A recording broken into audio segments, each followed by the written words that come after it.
나는 언제 어느 때든 그의 여자였다. 하지만 지금 그는 내 곁에 없다. 어떻게 하면 그를 다시 만날 수 있을까? 어떻게 하면 내가 그 사랑의 절정을 다시 느낄 수 있을까?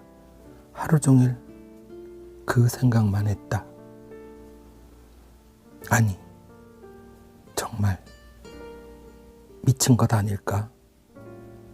미쳐버릴 것만 같았다. 미친 것 같았다. 누구와 이야기를 해도 즐겁지 않았고 누구를 만나도 반갑지 않았다. 그를 잊기 위해서 이렇게 그와 다녔던 곳을 찾아보지만 오히려 그를 더 생각나게 하는 건 참을 수 없는 일이었다. 다시 마드리드로 돌아왔다. 어쩌면 처음에 그를 만났던 곳으로 가면 운명처럼 다시 그를 만날 수도 있을 거란 생각 때문이었다. 마요로 광장에서 청동 기마상을 보고 있을 때 그 기마상이 1616년에 제작된 펠리페 3세의 동상으로 1848년에 광장으로 옮겨져 왔다고 누군가 옆에서 말해 주었다. 처음 보는 남자가 까만 선글라스를 쓰고 백팩을 맨 채 서 있었다. 그는 자기가 전문가는 아니지만 여기저기 다녀봐서 유물에 대한 설명은 해줄 수 있다고 했다. 차가 있으니 차로 움직여도 좋다고 했다. 나도 개인적으로 이곳에 왔으니 잘 알고 있는 사람과 함께 다니는 것도 나쁘지 않을 것 같았다.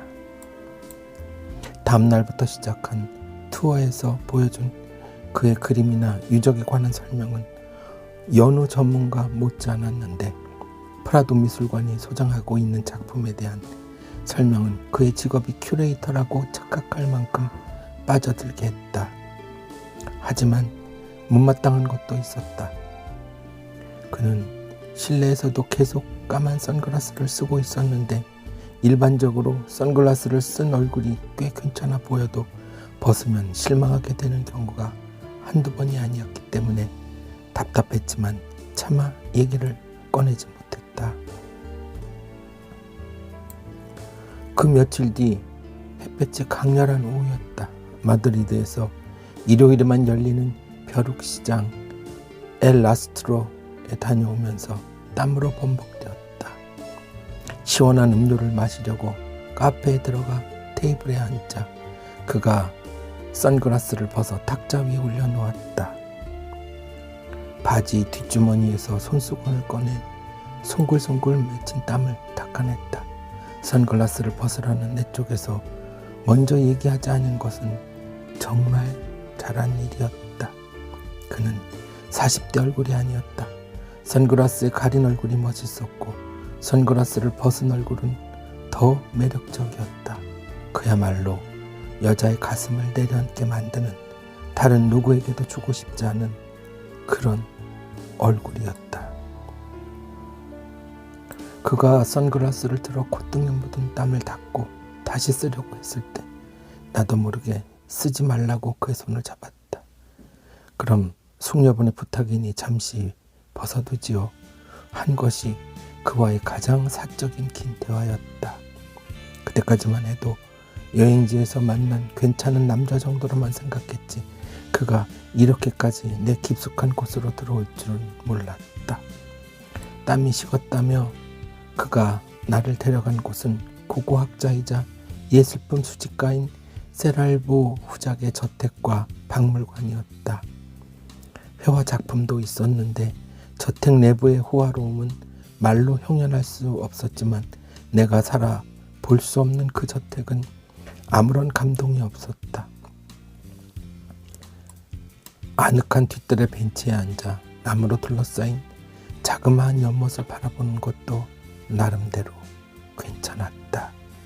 그가 그렇게 말했다. 해가 기울고 저녁이 되자 그가 서둘러 일어섰다. 사람들이 사는 풍경은 다 마찬가지라며 산 미구엘 시장에 가보자고 했다. 지붕이 씌워진 쇼핑몰 푸드코트로 관광객을 위한 시장이었다. 밤에 잠을 자기 위해서라며 그가 내게 권한 것은 샹그리아. 감사하다고 말했지만 내가 술을 잘 마시는 건 얘기하지 않았다. 벌써 여러 날을 그의 차를 타고 그와 함께 시트라 해변을 갔고 엄청 많은 나무 계단을 내려가면 고운 모래사랑이 펼쳐지는 비밀스러운 까밀로 해변에서의 선텐. 윗옷을 벗은 그의 상체가 눈이 부셨다. 바다 한가운데 떠있는 듯한 기암 괴석의 동굴을 가로질러 가면 못들 선텐하기 여념이 없었다. 출발하기 전에 그가 선텐을 할 수도 있으니 준비하라는 말을 했지만 나는 그저 웃었다. 그가 미리 준비해온 타올을 깔고 나에게 타올을 권했다. 가방에서 선텐 크림과 선블록 크림을 꺼내 익숙하게 얼굴과 몸에 바르고 태양을 향해 누웠다. 구릿빛의 탄탄한 가슴에서는 금세 땀이 송글송글 맺혔다. 채무가 많은 서양인들은 햇볕만 있으면 남녀를 가리지 않고 선텐을 하는데 그것은 눈에 보이지 않는 벌레가 그들의 털구멍에 기생하고 있어 자외선을 쪼여 그것들을 없애려는 목적이라고 했다. 선텐을 하려고 준비를 하진 않았지만 셔츠를 벗었다. 니트로 된 살색의 얇은 브래지어가 수영복은 아니었지만 나름의 선텐 복장으로는 나쁘지 않았다. 더구나 오늘 입은 브라의 스트랩이 금줄이었다는 것이 포인트로 작용했기에 가능했다. 만약에 그렇지 않았다면 그의 앞에서 그토록 과감하게 셔츠를 걷어 올리지는 못했을 것이다. 그가 깜짝 놀라는 표정이 역력했다. 토플리스를 실행하려는 줄 알았다고 했다. 깔깔대며 웃었다. 어느 틈엔가 그와 가까워진 것 같은 느낌이었다. 차를 얻어 타고 설명을 듣는 상황이었지만 왠지 그가 싫지 않았고 헤어지고 싶지도 않은 그런 묘한 감정이 든 것은 사실이었다. 내일 아침에 그라나다로 떠나기로 하고 숙소로 돌아왔다. 창을 열자 라고스 해변의 파도 소리가 들려왔다. 간단하게 샤워를 마치고 라거 한 캔을 가볍게 마셨다. 바닷바람이 서늘하게 불어오며 피곤이 몰려왔다. 그와 다닌 며칠 동안 피곤했었나 보다. 프라도 미술관에서 라파엘의 그림 성모와 물고기를 설명하는 그의 모습은 참으로 진지했다. 성서에 나오는 주인공들의 일화를 세세하게 설명해 주었는데 토비트가 들고 있는 물고기의 의미며 그 옆에 있는 성하의 로니무스가 어떤 관계인지 그의 설명에 만족하고 있는데 그가 불쑥 이 그림을 프로이트의 이론으로 어떻게 설명될 수 있을지 물었다. 프로이트의 이론을 적용하면 토비트가 들고 있는 물고기는 남성의 물건을 의미하며 토비트가 결혼하는 사라는 금욕을 의미하는데 첫날 밤에 나타난 악마에게 물고기의 내장을 끄집어내서 뿌린다는 것은 남성의 욕구를 분출시킨다는 걸 의미하는 거라고 했다. 또 그 옆에 있는 성 히에로니무스는 금욕주의의 대명사였는데 함께하는 사자의 발에 박힌 가시를 빼어주었다는 것은 그의 금욕적인 고행의 가시를 빼고 자유로워진 것을 의미하고 있다고 했다. 듣고 보니 정말 그의 말대로 그런 의미를 내포할 수도 있다는 생각이 들었다. 맑고 푸른 하늘에 내려쪼이는 따가운 햇볕 아래서 그와 함께 선텐을 즐기고 있었다. 토플리스인 나에게 그가 선블록 크림을 내밀며 살이 더 타기 전에 바르라고 했다. 어깨와 등을 내밀며 크림을 발라달라고 했다. 그의 손이 어깨와 등을 지나는 듯 하더니 어느 틈에 그의 입술이 가슴을 애무하고 있었다. 사람들이 보고 있는데 안 된다고 하자 그가 웃으며 다들 우리처럼 하고 있다고 했다. 고개를 돌려보니 좀 전까지도 선택을 하고 있던 사람들이 모두 자신들의 행위에 몰두하고 있었다. 아랫도리가 후끈 달아올라 그를 세게 끌어안았다. 단단한 그의 가슴에 닿는 감촉이 좋았다. 그의 귀에 대고 속삭였다. 나 하고 싶어. 핸폰 벨소리가 요란했다. 아침 일찍 그라나다로 떠나려면 서둘러야 하기에 늦지 않으려고 핸폰에 모닝콜을 입력했는데 이렇게 시끄러울 줄이야. 창문은 어젯밤 그대로 열어놓은 채였고 흥분이 채 가라앉지 않은 숨소리에 아랫도리는 질퍽했다. 간밤에 그의 애무가 나를 이렇게 만들었나 보다. 창피하기도 하고 누가 봤을까봐 얼른 시트로 몸을 가렸다. 라고스에서 그라나다까지는 차로 7시간 정도 걸린다고 했다.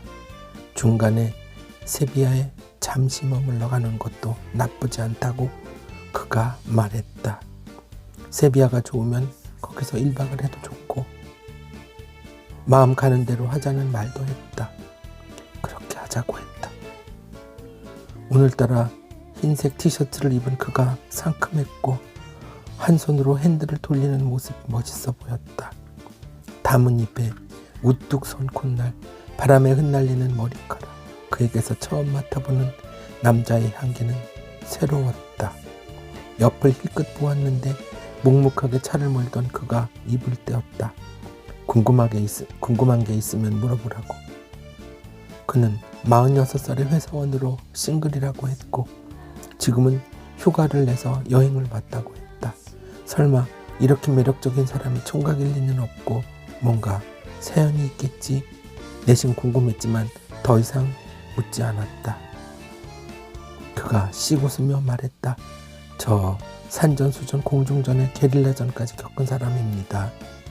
세비야까지는 긴 시간인데 묻고 싶은 거 있으면 다 물어보셔도 됩니다.